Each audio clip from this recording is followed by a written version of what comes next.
مشرکین اللہ کے جو یہ نام ہے الرحمن اس سے واقف تو تھے، لیکن یہ الرحمن بہت زیادہ ان کے ہاں مشہور نہیں تھا، یہ نام اتنا معروف نہیں تھا۔ تو جب اللہ کے نبی صلی اللہ علیہ وسلم اللہ تعالیٰ اس کو پکارتے تو رحمان کہہ کر بھی پکارتے تھے، تو یہ اعتراض کرتے تھے کہ مر رحمان، یہ رحمان کیا ہوتا ہے، یہ رحمان کون ہے؟ تو اللہ تعالیٰ نے سورۃ الرحمان کے نام سے پوری سورت ہی نازل کر دی، جس کی ابتدا ہی الرحمن علم القرآن سے اللہ تعالیٰ نے فرمائی ہے۔ اس کے بعد اللہ نے فرمایا کہ رحمان ہی ہے جس نے قرآن سکھایا، لوگوں کو بیان سکھایا۔ اور اس صورت میں بار بار اللہ تعالیٰ نے جنوں کو بھی اور انسانوں کو بھی مخاطب کر کے کہا فَبِأَيِّ آلَاءِ رَبِّكُمَا تُكَذِّبَانِ، کہ تم اپنی رب کی کن کن نعمتوں کو جھٹلاؤ گے۔ کئی نعمتوں کا ذکر ہے اس صورت میں، کئی نعمتوں کا ذکر ہے، اور بار بار اللہ نے فرمایا کہ کن کن نعمتوں کے تم جھٹلاؤ گے، اللہ کے کن کن نعمتوں کو جھٹلاؤ گے۔ اس کے بعد اللہ نے فرمایا كُلُّ مَنْ عَلَيْهَا فان، اس کائنات میں جو ہے سب کو فنا ہونا ہے، سب ختم ہو جائے گی، ساری چیزیں ختم ہو جائیں گی سوائے اللہ رب العالمین کی ذات کے۔ اس کے بعد اللہ تعالیٰ نے مختلف نعمتوں کا ذکر کیا، جنت کا ذکر کیا، جنت کے انعامات، باغات، چشموں کا ذکر کیا، جنت کی حوروں کا ذکر کیا، اور پھر اللہ تعالیٰ نے ان نعمتوں کے ذکر کرنے کے بعد جہنم کا بھی اوپر ذکر کیا، اور پھر اللہ تعالیٰ نے بار بار کہا کہ تم کن کن نعمتوں کو جھٹلاؤ گے۔ اللہ کا احسان ہے کہ پہلے ہی اللہ نے جنت کے بارے میں بتا دیا، جہنم کے بارے میں بتا دیا، تو جو عقل مند ہوگا وہ اسے فالو کرے گا، جو بے وقوف ہوگا وہ اس کی مخالفت کرے گا۔ سورۃ الواقعہ کی ابتدا ہوتی ہے، واقعہ چونکہ اسٹارٹ ہی ہوتی ہے سورۃ اذا وقعت الواقعہ سے، واقعہ سے مراد یہاں قیامت ہے، کہ جب قیامت قائم ہو جائے گی، اور قیامت کے واقع ہونے میں کوئی شک و شبہ نہیں ہے،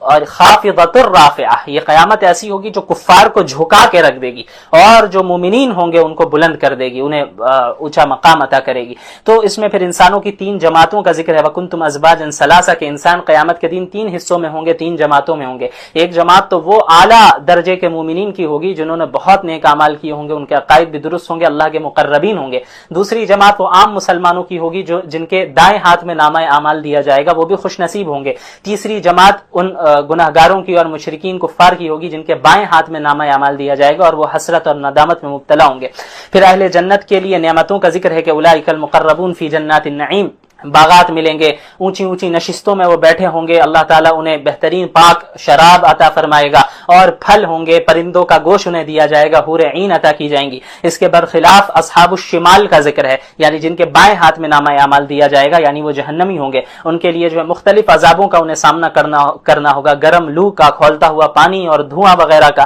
اللہ تعالیٰ ہم سب کی اس سے حفاظت فرمائے، اور زقوم کا جو درخت ہے اسے بھی انہیں کھانا ہوگا۔ اس کے بعد پھر اللہ تعالیٰ نے مختلف چار عظیم نعمتوں کا ذکر کیا۔ افرأیتم ما تمنون، سب سے پہلے انسانی تخلیق کا ذکر کیا کہ یہ بتاؤ جو نطفہ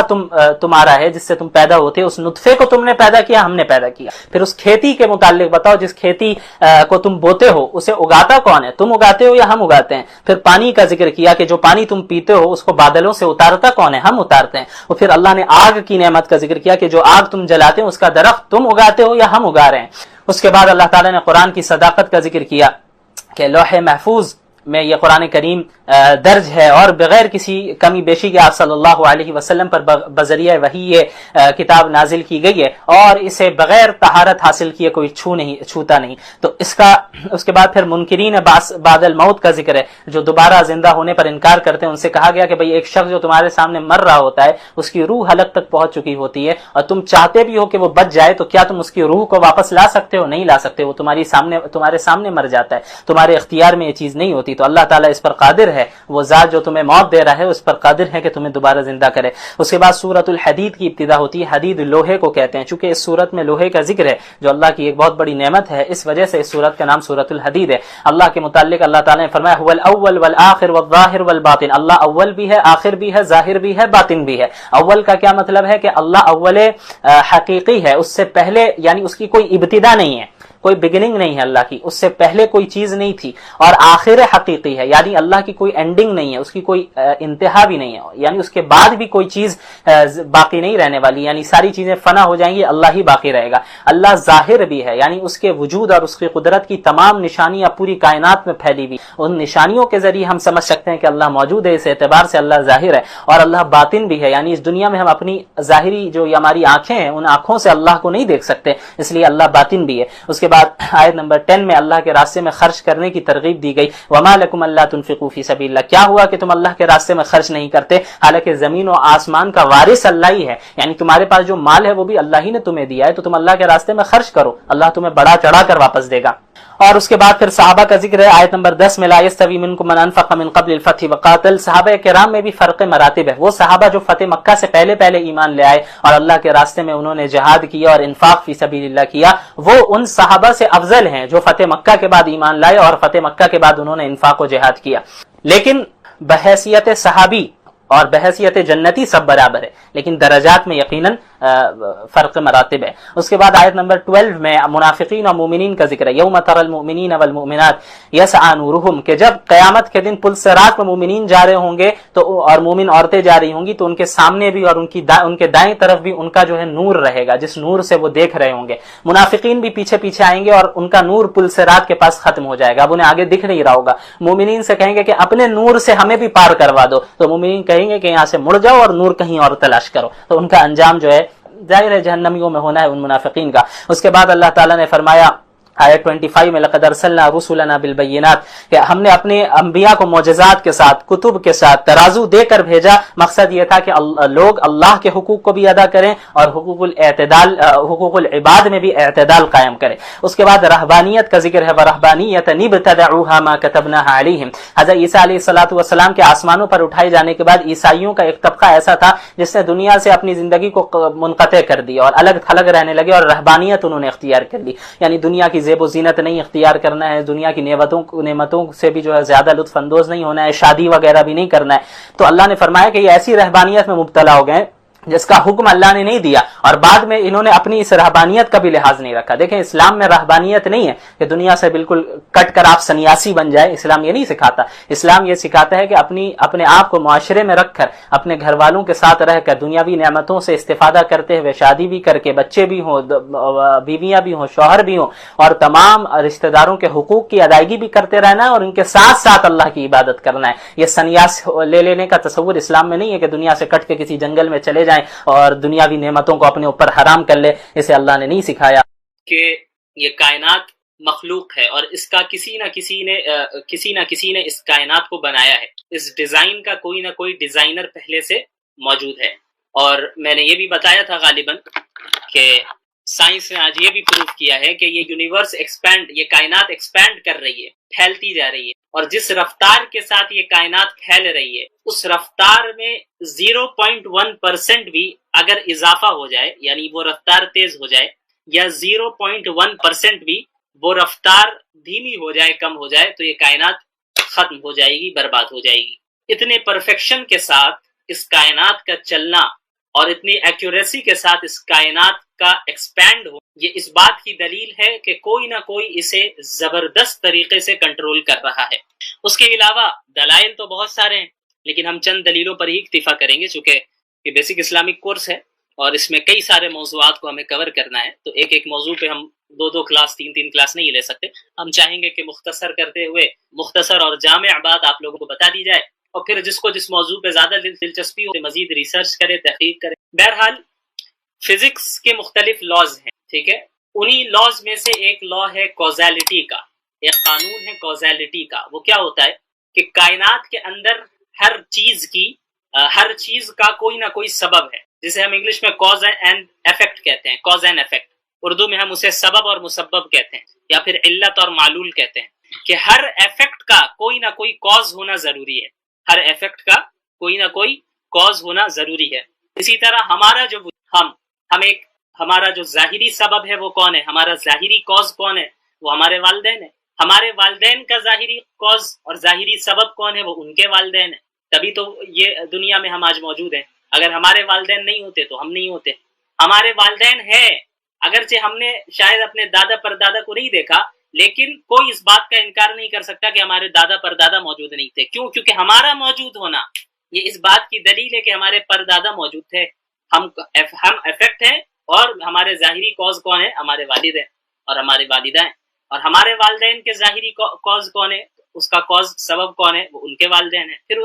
ان کا سبب کون ہے، وہ ان کے والدین ہیں، یہاں تک کہ ہم حضرت آدم علیہ السلام تک پہنچ جاتے ہیں۔ اور پھر حضرت آدم علیہ الصلاۃ والسلام کا کاز اور سبب کون ہے؟ وہ جو سبب ہے ہم اسے کہتے ہیں وہ سبب اول، یعنی دا فرسٹ کاز، اور ہم اسی فرسٹ کاز کو خدا مانتے ہیں، اللہ مانتے ہیں۔ تو یہ پوری دنیا، یہ جو کائنات ہے، اس کا جو سبب ہے، وہ کاز ہے، فرسٹ کاز ہے، وہ خدا ہے۔ اچھا، اب آپ جب یہ بات کریں گے تو ملحد کی جانب سے یہ بات آئے گی اور یہ اعتراض ہوگا کہ بھئی ٹھیک ہے، اگر ہم اس لا کو تسلیم کریں، اگر کیا وہ تو سبھی کرتے ہیں، اگر کوئی انسان کہہ دے کہ ہم کاز اینڈ ایفیکٹ کے لا کو نہیں مانتے تو سائنس کی دنیا میں اسے پاگل سمجھا جائے گا، بے وقوف سمجھا جائے گا، وہ چاہے مسلم ہو، کرسچن ہو، سکھ ہو، عیسائی ہو، اور یا پھر ایتھسٹ ہو، ملحد ہو، اس سے کوئی فرق نہیں پڑتا، سب اس لا کو سب مانتے ہیں، کاز اینڈ ایفیکٹ والے لا کو، یہ کامن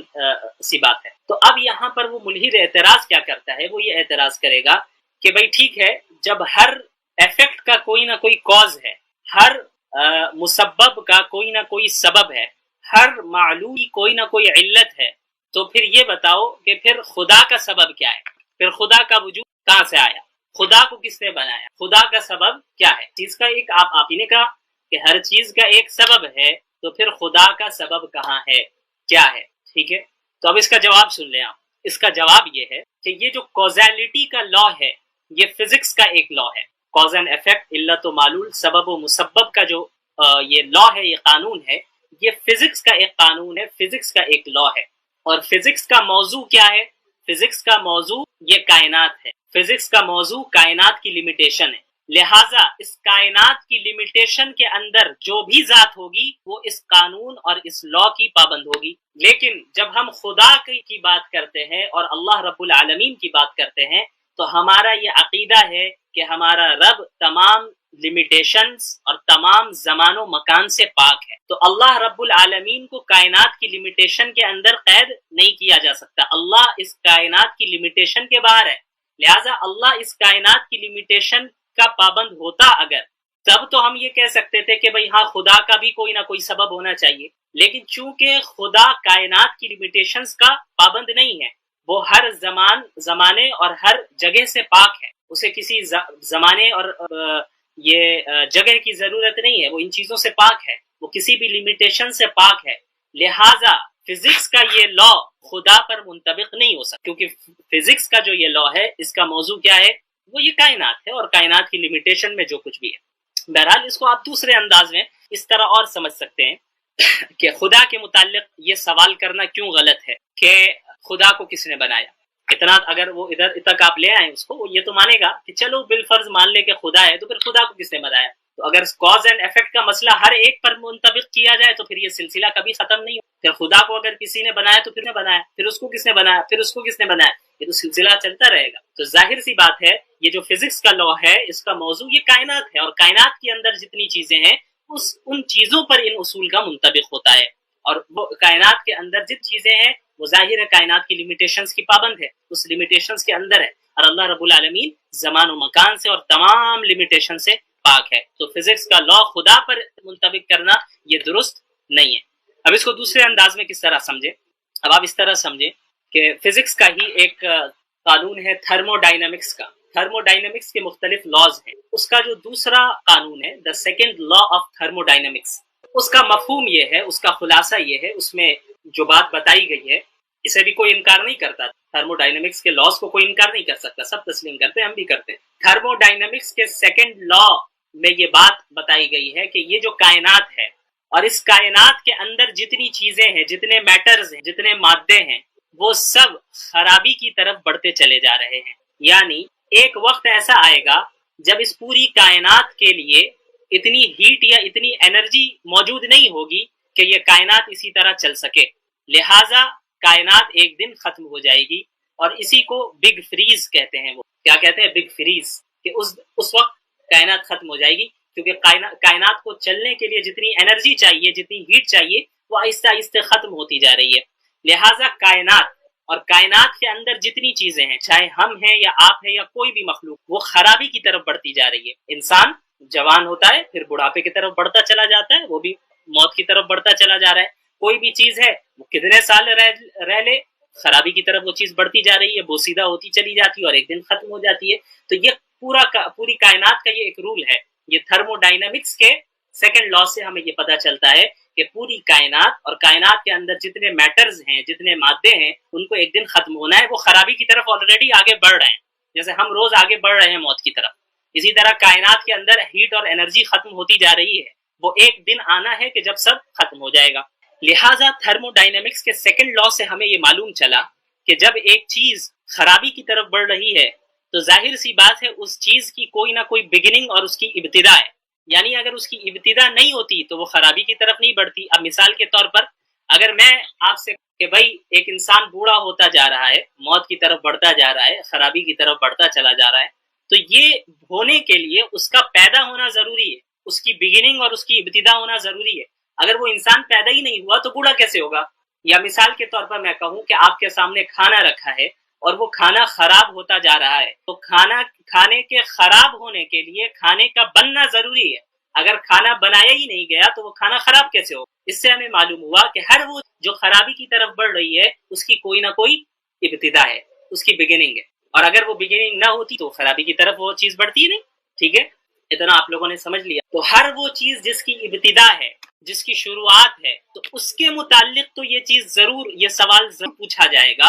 کہ بھئی جب اس کی ابتدا ہوئی ہے تو وہ ابتدا کس نے کی؟ ہر اس چیز کے متعلق تھرمو ڈائنامکس کے سیکنڈ لا کے ذریعے ہمیں پتہ چل رہا ہے کہ اس کائنات کی ابتدا ہوئی ہے، اس کائنات کو کیا گیا ہے. لہٰذا کائنات کے متعلق یہ سوال کرنا کہ اس کائنات کی ابتدا کس نے کی ہے، یہ تو 100% درست ہے. لیکن جہاں تک خدا کا تعلق ہے، جہاں تک اللہ کا تعلق ہے، تو یہ ہمارا عقیدہ ہے مسلمانوں کا، بلکہ تمام مذاہب کا. ہندوؤں میں بھی ایشور کا جو تصور ہے اور دیگر مذاہب میں بھی جو سب سے اعلیٰ خدا کا جو تصور ہے، اور ہمارے یہاں ظاہر سی بات ہے ایک اللہ کا جو تصور ہے وہ یہی ہے کہ وہ اللہ ہمیشہ ہمیش سے موجود، اس کی کوئی ابتدا نہیں ہے، اس کی کوئی انتہا نہیں. لہٰذا جس ذات کی ابتدا ہی نہ ہو اس کے متعلق یہ سوال کرنا کہ اسے کس نے شروع کیا، اسے کس نے بنایا، یہ سوال ہی سرے سے غلط. لہٰذا کائنات کے متعلق جو ہم سوال تم سے کرتے ہیں کہ اگر خدا نہیں ہے تو بتاؤ کائنات کو کس نے پیدا کیا، یہ 100% درست ہے، کیونکہ تھرمو ڈائنامکس کے سیکنڈ لا سے ہمیں پتہ چل رہا ہے کہ کائنات خرابی کی طرف جا رہی ہے، اور ہر وہ چیز جو خرابی کی طرف جائے اس کا وجود میں آنا، اس کی ابتدا ہونا ضروری ہے. اور ہر وہ چیز جس کی ابتدا ہوتی ہے، کاز اینڈ ایفیکٹ کا رول یہ بتاتا ہے کہ اس کا کوئی نہ کوئی سبب موجود ہے. اور تمہارا ہم سے یہ سوال کرنا کہ پھر اللہ کا کیا کاز ہے، اللہ کو کس نے بنایا، یہ 100% غلط ہے، کیونکہ ہمارا عقیدہ ہی یہ ہے کہ اللہ رب العالمین اس زمان و مکان کی پابندیوں سے پاک ہے، بالا تر ہے، اور وہ ہمیشہ ہمیش سے ہے، اس کی کوئی ابتدا نہیں، اس کی کوئی انتہا نہیں. لہٰذا جس ذات کی بھی ابتدا نہیں اس کے متعلق یہ ہرگز سوال نہیں کیا جائے گا کہ اس کا کاز کیا ہے.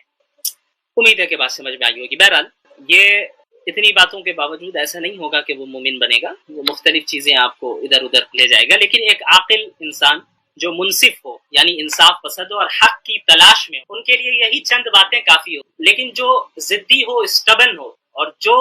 حق کو تلاش کرنا نہ چاہتا ہو بلکہ سامنے والے کو ہرانا چاہتا ہو، چاہے وہ خود حق پر ہو یا باطل پر ہو، تو اس کے لیے کچھ نہیں کیا جا سکتا. ان کے متعلق تو اللہ کا حکم ہے کہ ختم اللہ علی قلوبہم وعلی سمعہم وعلی ابصارہم غشاوہ ولہم عظیم، کہ اللہ تعالیٰ نے ان کے دلوں پر اور ان کے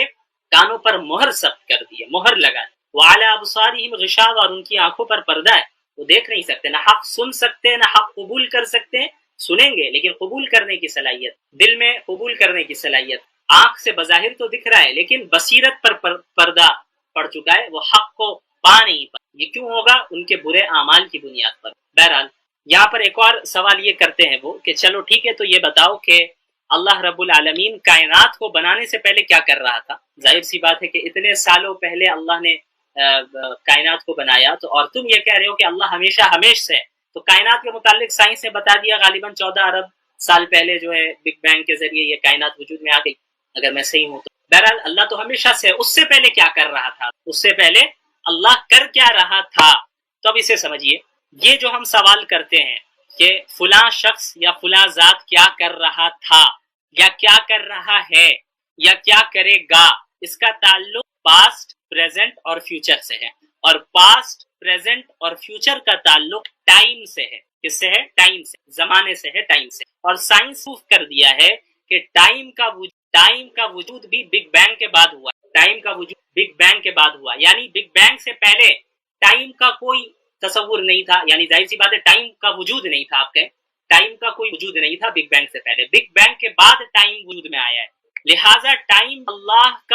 کی ایک مخلوق، اور اللہ رب العالمین ٹائم سے باہر ہے، ٹائم کے اندر نہیں ہے، لہٰذا ٹائم کے اندر جو یہ مخلوقات ہیں، ہم اور آپ اور دیگر چیزیں ہیں، ان کے متعلق یہ سوال کرنا تو درست ہے کہ فلاں شخص کل کیا کر رہا تھا، آج کیا کر رہا ہے اور کل کیا کرے گا، یہ ہمارے لیے درست ہے کیونکہ ٹائم کی ایک لمیٹیشن ہے اور ٹائم کی ایک ابتدا ہے، ٹائم بھی ایک مخلوق ہے۔ اللہ رب العالمین ٹائم خود سے پاک ہے اور اللہ رب العالمین ٹائم کے لمیٹیشن کے اندر نہیں ہے، لہٰذا اللہ کیا کر رہا تھا یہ سوال اللہ کے متعلق ہی سرے سے ہی ہے۔ کہ میں یہ کہنا چاہتا ہوں، ابھی جس نے سوال کیا تھا وہ حضرت آدم کے متعلق، یہ بات بھی ہمارے